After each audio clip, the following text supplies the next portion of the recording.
Hi, I'm David Tao and welcome to the Theories of Everything program. Viewers, this is the fourth and final program in our big picture series, Theories of Self. In our first three programs we examined the major components of self and identity. We examined the subconscious, consciousness, we examined memory, we looked at the emotions and personality. In this fourth program we'll look at the process of self, the evolutionary process of self, and where it may be leading in the future, because it's a very dynamic thing. Self is an evolutionary process because it began, the understanding of self, the emergence of self and identity began from the very earliest animals, probably. We can trace it back to there. We can trace life back, in fact, to those earliest animals around about 500 million years ago. In a previous program we examined the threshold from single-celled organisms to multi-celled organisms, which probably occurred around 600 million years ago.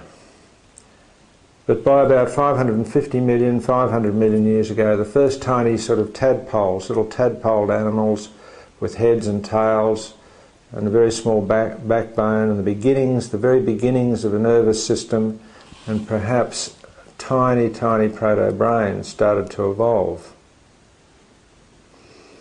And at that point something changed, because they needed to understand the beginnings, the first inklings, if you like, of identity. Remember, it's only in recent times that we've been able to look back like this, because 100 years ago, for example, only 100 years ago, were the developments and emergence of electricity and the combustion engine and flight and radio, all those major things that we take for granted today.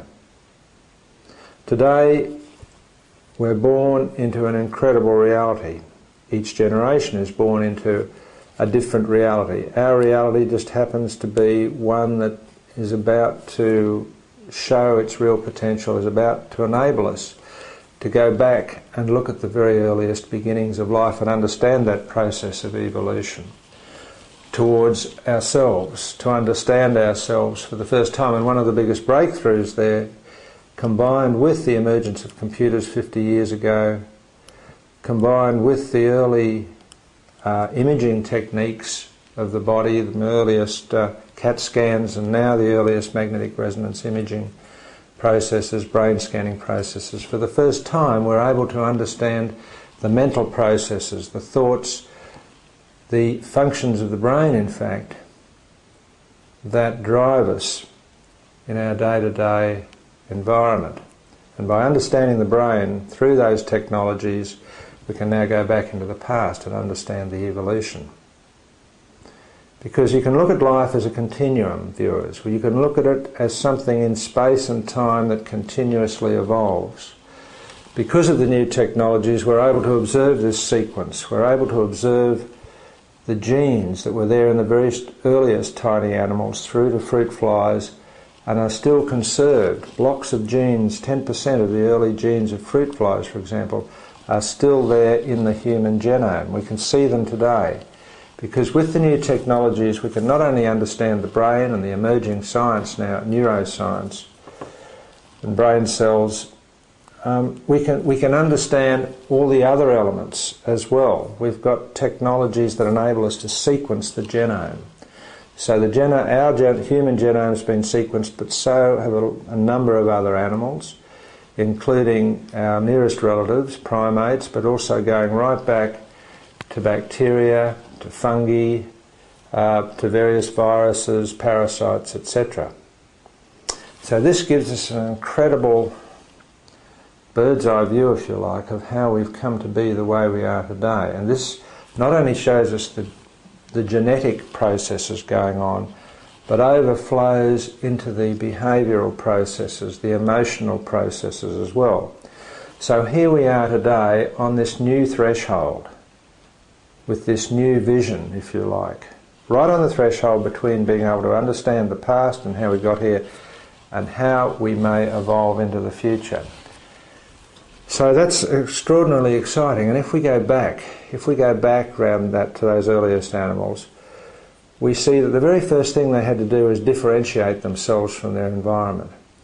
They were impacted by all sorts of sensations. They had to develop the capacity to feel things, if you like, heat and cold, softness and hardness, things that were dangerous to them, other little predator animals perhaps, but also dangerous wavelengths, ultraviolet wavelengths, for example, too much heat, too much cold, things that could kill them. They had to learn to differentiate through very primitive nervous systems eventually, through nervous system cells. They had to learn to differentiate what was good for them and what was bad for them. And in doing that, they had to separate themselves for the first time from their environment. They had to understand that they, even though it was all done, if you like, subconsciously, were different from what was outside them. They were enclosed and are enclosed in various, each cell is enclosed in its own way. And groups of cells and tiny animals are involved with groups of are made of groups of specialist cells, little tiny nervous systems, appendages, etc.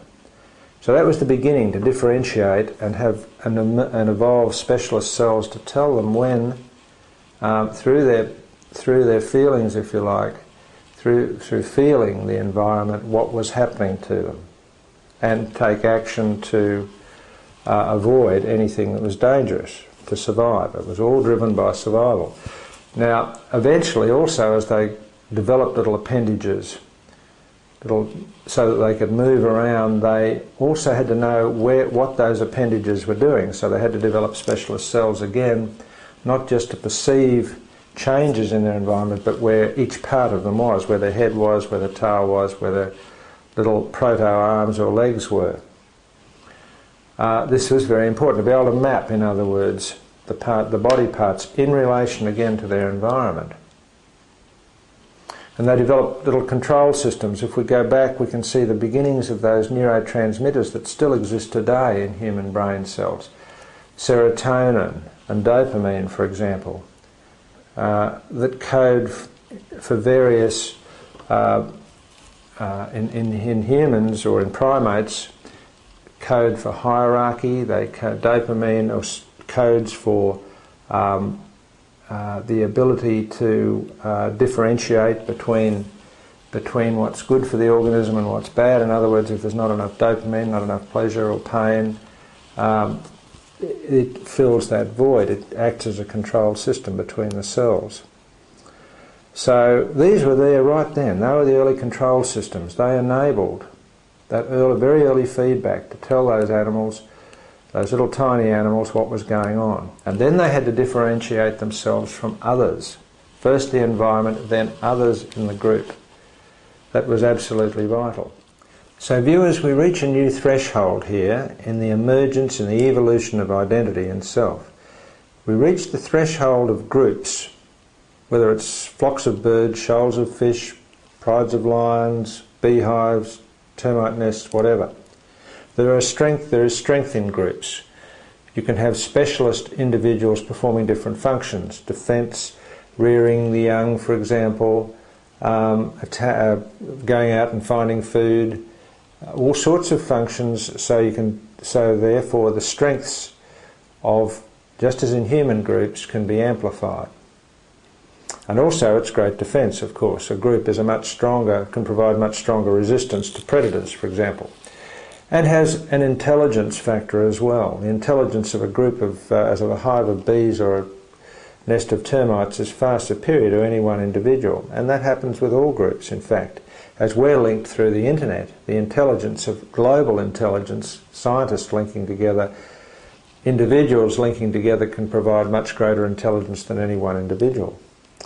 So groups are very potent, but the individual constantly had to retain its identity within those groups. It had to be able to differentiate itself and know its place, know its function, just as today. Hierarchies, social hierarchies were formed in groups. There was usually some sort of leader of the group. There were various other. There was a hierarchical formation down to the bottom level of the group, and that again occurs in human societies, or used to occur much more frequently. So, at this stage, the intelligence of the group and the intelligence of the individual, because again, there's a constant ratcheting up, a constant ramping up of intelligence, because the individual needs to know its place. It has to be able to imagine, if you like. It has to be able to see others in relation to itself in its mental processes. So the brain is getting larger in general terms all the time. The brain of humans is larger than the brain of primates. The brain of modern humans is larger than the brain of earlier humans, going from, say, 600 cubic centimetres from 2 million years ago to around about 1200 centimetres today, because the new rational centres of the brain are forming, the new conscious centres, if you like, the larger forebrains, the more sophisticated emotional centres, because again, there's the evolution of social emotions, of compassion and empathy, understanding others, specialist neurons, mirror neurons, to be able to understand what others are doing, to be able to mirror their actions, the actions of one individual by another individual, by observation. All these things started to develop. Larger brains, the neocortex, for example, allowed the emergence of consciousness, feedback, the ability of the animal to adapt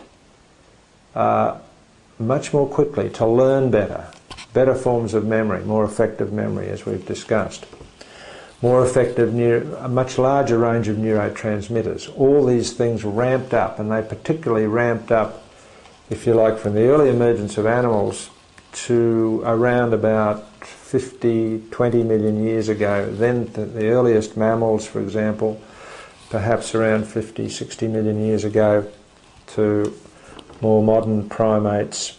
And so the brain got larger, the ability of the individual to conceive itself within the group framework, to imagine itself. Imagination began, if you like, at this stage, because it's feedback, the creation of feedback on how well its actions are performing, so that it can adapt, learn, evolve, improve. This is where, as we discussed, consciousness kicks in over the subconscious. Most decisions are made at the subconscious level, but there has to be that feedback level to tell us how we're going, so that we can improve our survival, basically. Whether it's social relationships, make better tools, be more creative, whatever. So we begin to see the emergence of also forms of specialist groups of cells that can handle numbers and language and communication. Whether it's keeping track of the number of food sources that have been squirreled away in winter, for example, or the distance. A bee tracks the distance to a particular food source. A bird tracks how it's going in flight, not only in relation to its position, but also in terms of keeping track of the objects below it, so that it knows where it is. All these things required specialist functions within the brain. So there's a tremendous ratcheting up process going on. And the emergence of self-consciousness, again, greater understanding of self because of the need to understand the individual within the group and within its environment. So viewers, this is a process. This is a continuous, ongoing process into the development, if you like, of a more sophisticated self, a more sophisticated identity, a much greater range of emotions, a much greater range of rational thought, a much greater range of decisions that can be made at the subconscious, as well as feedback at the conscious level.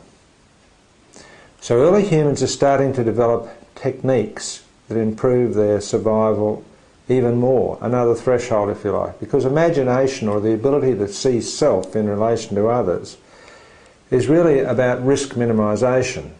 Should I do this? What will happen if I do that in relation to others or the environment? Should I go across the go hunting across the Alps? Should I take on that very large predator with just a very small spear? Whatever it is, will I be able to outrun that animal? And the same goes today, if you like, in the corporate world. Risk assessment was, for survival, was the beginnings of the imagination. Also, creativity emerged because new techniques, radical techniques, had to be developed to ensure survival. Again, better ways of making tools. Early Neanderthals developed tools, but they didn't develop tools for specialised purposes, for killing different animals. Only modern humans, Homo sapiens, developed those tools. Neanderthals did develop some early cave art, but Homo sapiens developed it to a much greater degree. And all this happened around about, particularly, the creativity aspects, greater abstraction processes, if you like, again, that developed from the ability to conceive self in relation to others and actions and so forth. This all really got underway around 40,000 years ago. Why did that happen? Because first of all the brain got larger, and you can conjecture, and there are many theories why that was. Again, it was chicken and egg stuff, bootstrapping because of more complex social relationships, better survival techniques, etc. But also it was because of the weather. Humans had been going through a huge ice age from about 100,000 years ago. Again, the beginnings of the thaw possibly happened around about that 40,000 years ago, when art started to be in evidence. The ability to abstract from three-dimensional shapes to two-dimensional shapes on a cave wall, sometimes using the contours of the cave to best effect. But basically, an incredible abstraction process evolving, again probably initially in terms of risk minimisation, because being able to leave legacies of hunting techniques on the walls, but much, much more than that.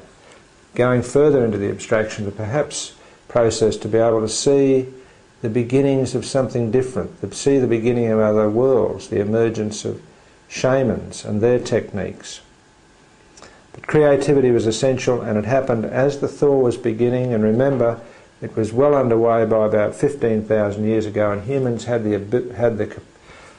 now the freedom to use their enormous brain capacity, the capacity very similar to ours today, to the best effect. They were able to begin their farming, they were able to develop writing, numbers, and all the other forms of abstraction that have led in 5,000 years from writing to landing on the moon.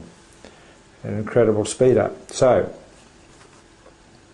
all these techniques and the technique of more and more sophisticated understanding of self, control of self in relation to others and the environment, began to really emerge around about this period. So viewers, if we continue to follow this evolutionary process, we see that the risk assessment process in terms of imagination and improvement of survival in terms of better creativity leads to the ability to be more introspective, to be able to use internal voices, internal dialogue, to introduce habits of meditation to understand self at a much deeper level, as many of the great religions do today, and various other groups. It also did lead to attempts by spiritual leaders to enter the shaman territory, to go very, very deep in and to enter, as they thought, and other worlds, parallel universes, spiritual places, to understand new levels of reality, to understand new levels of self. And they did this through various hallucinogenic plants, drugs, sensory deprivation, rhythmic movements, whatever. But using that, they were able to go deep inside themselves to understand self, at the subconscious level, to delve into that. And carvings on rocks, for example, exemplify this. In the Mojave Desert, there are 100,000 rock carvings, and they're carvings of the bighorn sheep mainly, and the killing of that sheep with bows and arrows by the early Shoshone peoples who lived there. The only problem is, those engravings can't be interpreted from a hunting point of view, because there were very few bighorn sheep there were mainly rabbits, and if you wanted to teach descendants about hunting, you would show them how to kill rabbits, not bighorn sheep. The bighorn sheep was the spiritual guide, in fact, and firing an arrow into it was entering that spiritual guide into another world. So understanding self has progressed along these more abstract ways. Metaphor, of course, was used in the painting, shifting from one reference frame to another to try to get a better understanding. A hugely important tool today for philosophers and mathematicians and scientists to use metaphor. Metaphors of evolution, metaphors of the cosmos, metaphors of the seasons. All these things involve shifting frameworks, and it's a major area of current philosophical work to understand conceptual blending, one domain, one mental domain to another. There's a lot of work going on in that field, and it's very important, and it leads to greater understanding of self again. So we see that this is the evolution from the very smallest animals up to our present state today. And again, the fact that we can see it all as a continuum and understand its evolution is absolutely critical. Also, what we have here, viewers, is this feedback, this understanding of consciousness in relation to the subconscious. As we talked about last time, the understanding of feelings in relation to emotions, both feedback loops, and most importantly, the idea of the mind in relation to the brain. The mind is in fact a conceptual feedback loop that allows us to reflect on ourselves, to reflect on our identity and our self. It is, if you like, at the metaphysical level, but it's real. It's a process that's emerged through more and more sophisticated brain development and understanding and abstraction processes and reasoning, and we can now see that the mind allows us to survey ourself.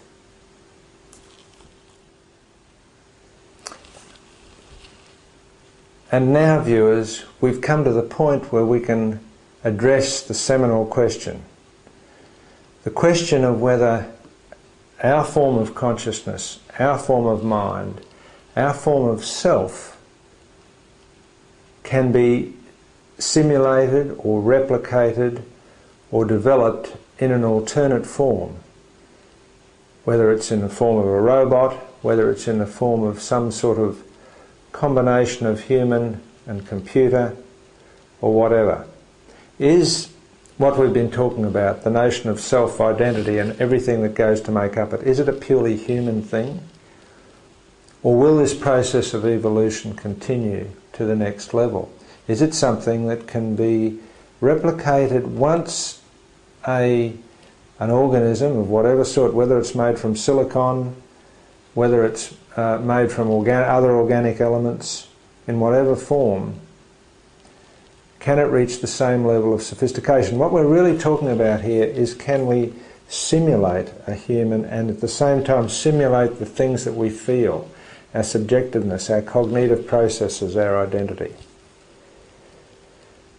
And it appears to rest on a couple of pillars, if you like.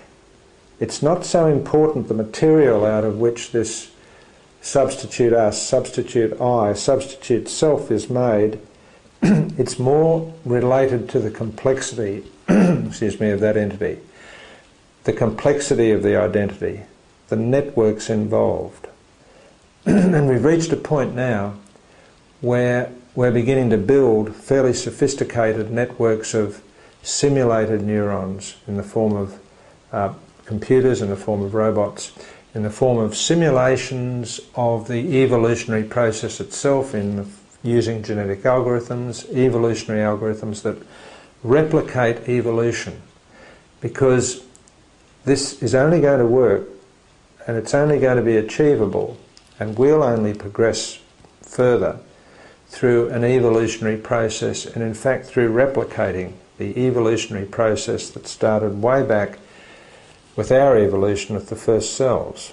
You can't simulate by placing notions and simulated emotions and simulated thoughts inside a robot. That's been proved. The most effective robots are built from the ground up. You give them basic abilities to start with, and then they're able to sort of come to terms with their environment. They've got to be able to learn and adapt.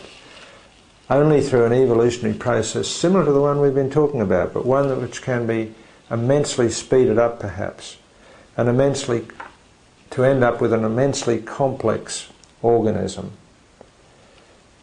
inside a computer or moving around or co-evolved with us. Then, and one that contains, if you like, a brain and nervous system comparable to ours, of 1 trillion cells, 1 trillion neurons, with interconnections that make it the most complex object in the universe. This is now possible, if not feasible, technically feasible, but again we've discussed a large range of experiments currently that link silicon neurons, if you like, neural networks, artificial intelligence with real living organisms. So consciousness we see as a feedback loop that evolves, feelings are feedback loops that evolve, and the mind is a sort of feedback metaphysical overview, cognitive overview of what's happening within ourselves. And there is really no reason, except at the technical level, why that process cannot be replicated again by an evolutionary process. So yes, computers one day may be able to say, I think, therefore I exist. I'm David Tao, and you've been watching the Theories of Everything program again. I'll look forward to talking to you again next week.